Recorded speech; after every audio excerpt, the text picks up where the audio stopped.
باللہ من الشیطان الرجیم بسم اللہ الرحمن الرحیم رب اشرح لی صدری ویسر لی امری واحلل عقدۃ من لسانی یفقهوا قولی صلاۃ و سلام علیک یا رسول اللہ وعلی آلہ وصحبہ حبیب اللہ۔ ملک کی جو موجودہ صورتحال ہے اس کے متعلق میرا جو نقطہ نظر تھا کل جمعۃ المبارک کی نشست کے اندر میں نے بیان کیا ہے، امید ہے آپ لوگوں نے سن لیا ہوگا۔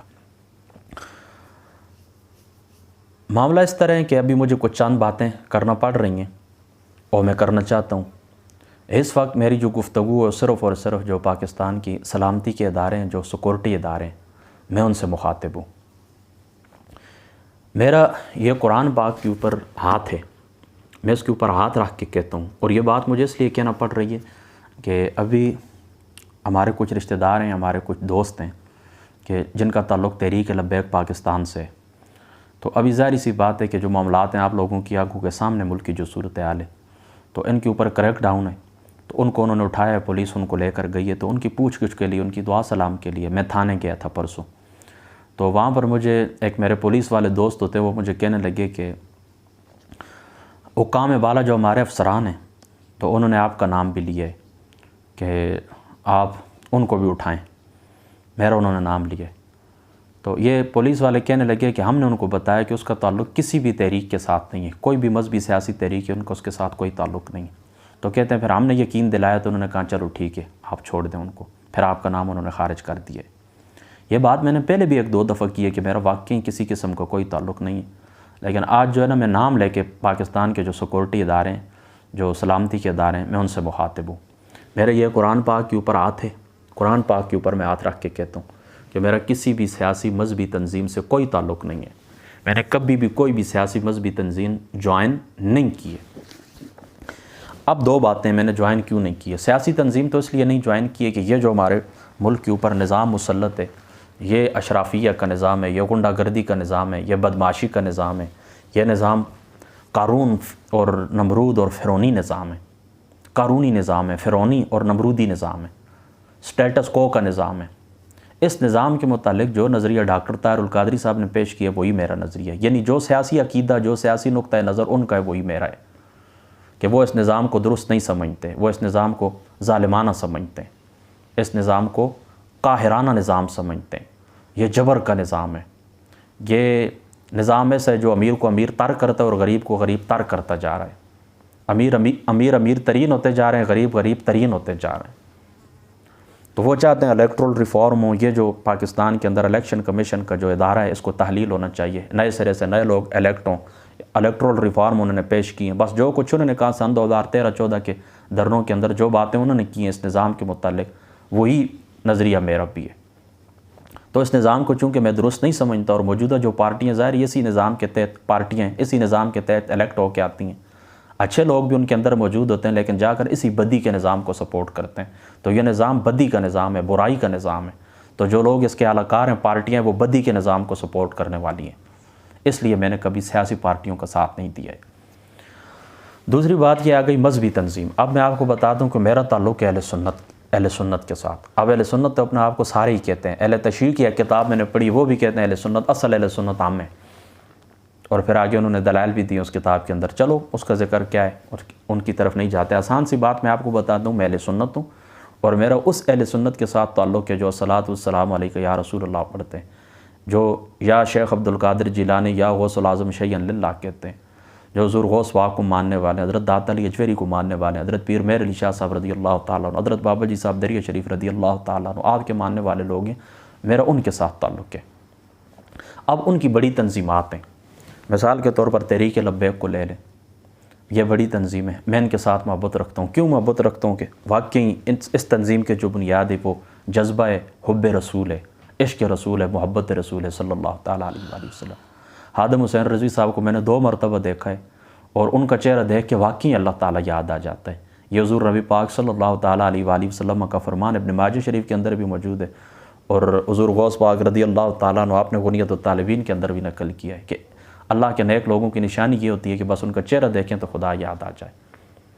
تو واقعی رضوی صاحب کا چہرہ ایسا چہرہ تھا کہ جب بندہ دیکھتا تھا تو خدا یاد آ جاتا تھا۔ تو میرا ان کے ساتھ محبت ہے، عقیدت ہے۔ دوسری بڑی تنظیم ہے الیاس قادری صاحب کی، جو دعوت اسلامی، بے شک دین کے تقریباً 100 سے زائد شعبے انہوں نے خدمت کی ہے، میری ان کے ساتھ بھی محبت ہے۔ تیسری جو سب سے بڑی تنظیم ہے وہ ڈاکٹر طاہر القادری صاحب کی ہے، ان کے ساتھ میری محبت ہے، ان کے ساتھ میری عقیدت ہے۔ بلا شبہ حدیث پاک کے میدان کے اندر انہوں نے بڑی خدمات کی ہیں، اور پوری دنیا کے اندر امن کا، محبت کا، پیار کا انہوں نے درس دیا ہے۔ اور اسلام کے ساتھ جو 9/11 کے بعد دہشت گردی کو نتھی کیا جا رہا تھا، تو انہوں نے جا کر وہ داغ صاف کیا ہے۔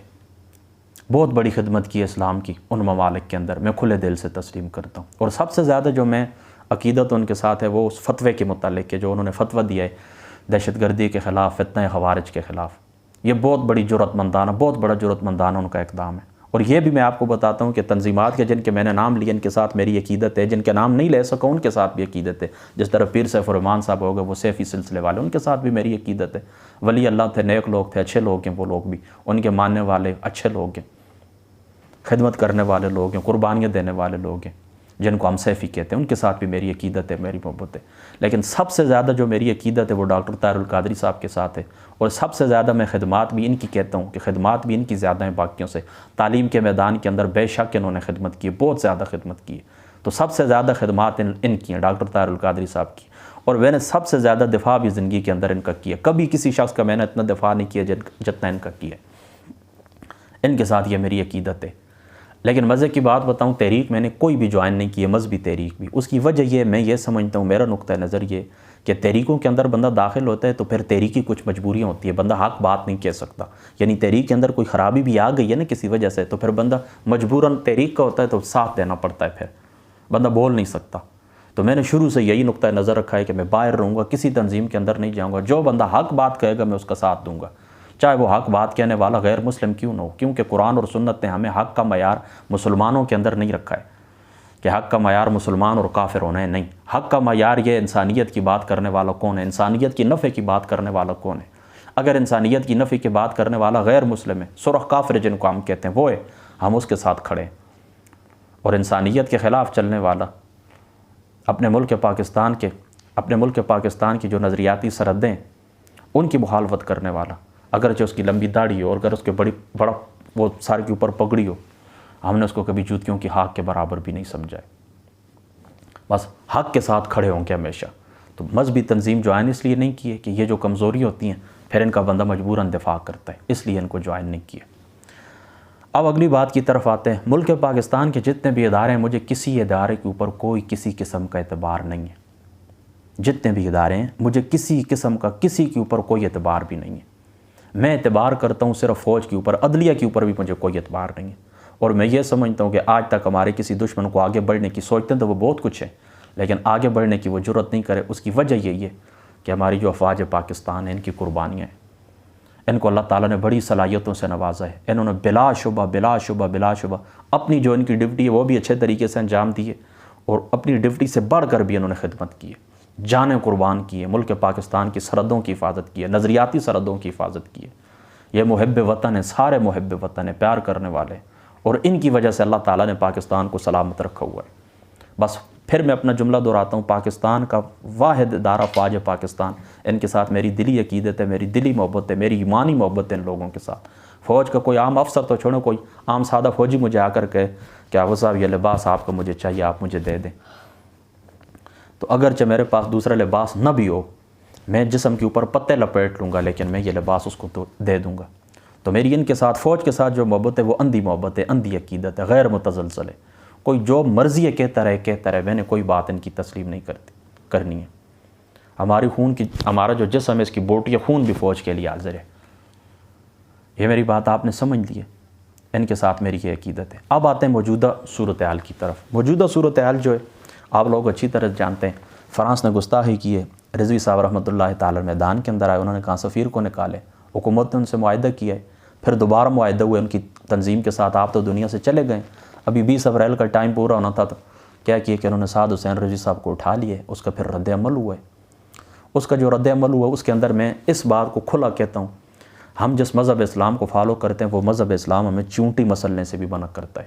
وہ مذہب اسلام ہمیں یہ بھی کہتا ہے تم نے شکار نہیں کھیلنا ہے فضول، اگر تمہیں ضرورت ہو، تم نے کسی پرندے کا، کسی کبوتر کا شکار کیا ہے تو پھر اس کو اس طرح ذبح نہیں کرنا، چھری تیز کرنی ہے، اور چھری تیز کرنی ہے سائیڈ کے اوپر، آنکھوں کے سامنے کرنی بھی نہیں ہے، تاکہ اس پرندے کو تکلیف نہ ہو۔ اور پھر اسی حدیث پاک کے اندر ابو داؤد شریف کی حدیث پاک کے اندر آتا ہے کہ اللہ تعالیٰ نے ہر شے کے اوپر احسان کو واجب کیے. اب اس پرندے کو ذبح کر رہے ہیں تب بھی اس کو وہ کیا کہتے ہیں کہ کن چھری سے اس کو ذبح نہیں کر رہا تاکہ اس کو تکلیف نہ ہو. تو جو پرندوں کو مسلنے سے منع کرتا ہے مذہب, چونٹیوں کو مسلنے سے منع کرتا ہے, وہ مذہب انسانیت کے قتل عام کی کس طرح اجازت دے سکتا ہے؟ انسانیت کو تکلیف پہنچانے کی اجازت کس طرح دے سکتا ہے؟ تو تحریک لبیک پاکستان ہو یا کوئی بھی تحریک ہو, وہ میدان کے اندر آئے, پروٹیسٹ کرے, احتجاج کرے, اس کا حق اللہ رسول بھی دیتا ہے, اس کا حق ملک کی قانون بھی دیتا ہے. آپ بے شک احتجاج کریں لیکن راستہ بند نہ کریں, مخلوق خدا کو تکلیف نہ دیں, چونٹیوں کو نہ مسلیں, پولیس والوں کے اوپر ہاتھ نہ اٹھائیں, کسی ادارے کے خلاف نہ جائیں, توڑ پھوڑ نہ کریں. کسی قسم کا کوئی معاملہ اس کی اجازت نہ اسلام دیتا ہے نہ ہمارا قانون دیتا ہے, اور کوئی بھی صاحب عقل شخص اس بات کی حمایت نہیں کرتا.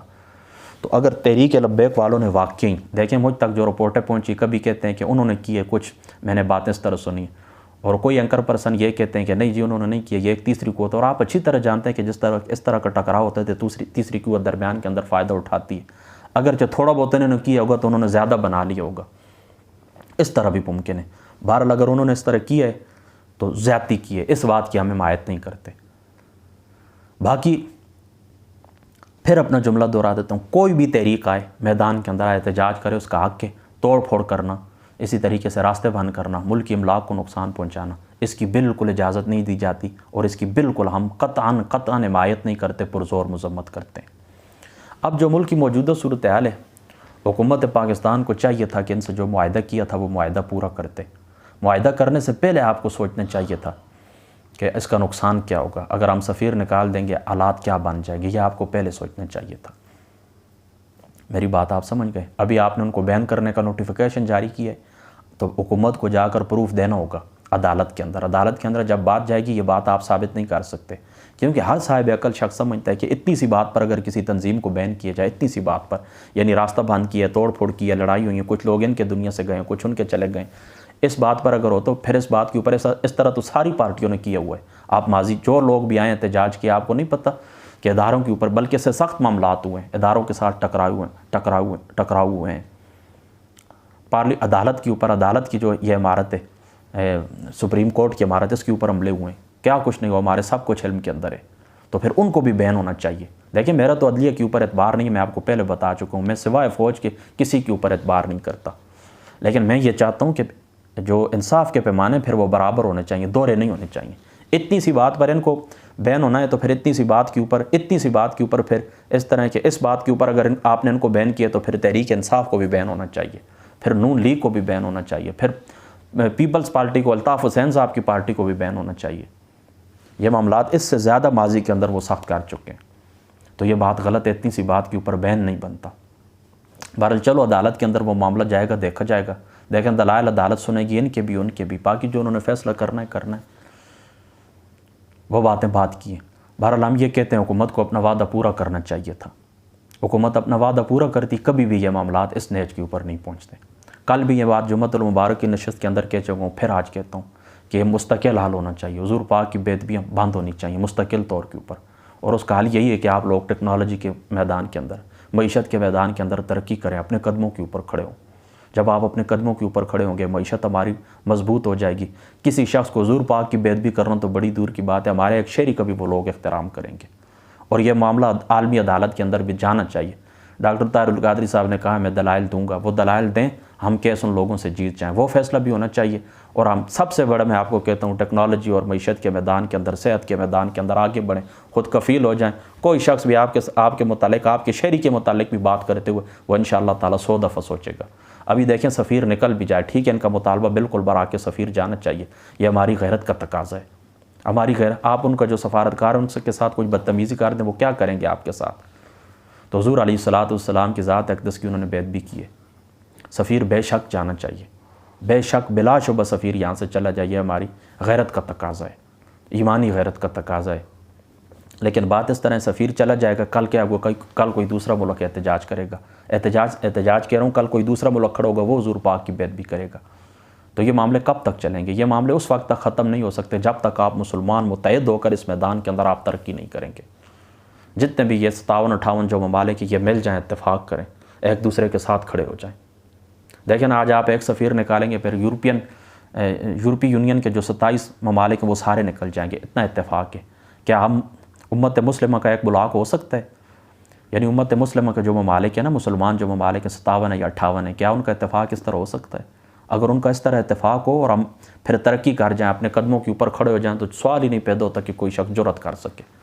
میری بات آپ سمجھ گئے؟ تو مستقل حال یہی ہے، ٹیکنالوجی کا میدان ہے، معیشت کا میدان ہے، آپ اس میں اتفاق و اتحاد رکھیں، مضبوط ہو جائیں، اپنے قدموں کے اوپر کھڑے ہو جائیں، انشاءاللہ تعالیٰ کوئی شخص جرأت نہیں کر سکے گا۔ اور اس کے ساتھ یہ معاملہ عدالت کے اندر بھی جانا چاہیے، عالمی عدالت کے اندر بھی، وہاں سے ہم فیصلہ لے لیں، انشاءاللہ تعالیٰ یہ مسئلہ ہمیشہ ہمیشہ کے لیے ختم ہو جائے گا۔ بس اللہ تعالیٰ سمجھ کی توفیق عطا فرما۔ آخری جملہ میرا یہی ہے، میں پھر اپنا جملہ قرآن پاک کے اوپر ہاتھ رکھ کے کہتا ہوں، میرا کسی بھی سیاسی مذہبی تنظیم کے ساتھ کوئی تعلق بھی نہیں ہے، جو بندہ حق بات کرے گا میں اس کا ساتھ دوں گا۔ السلام علیکم ورحمۃ اللہ۔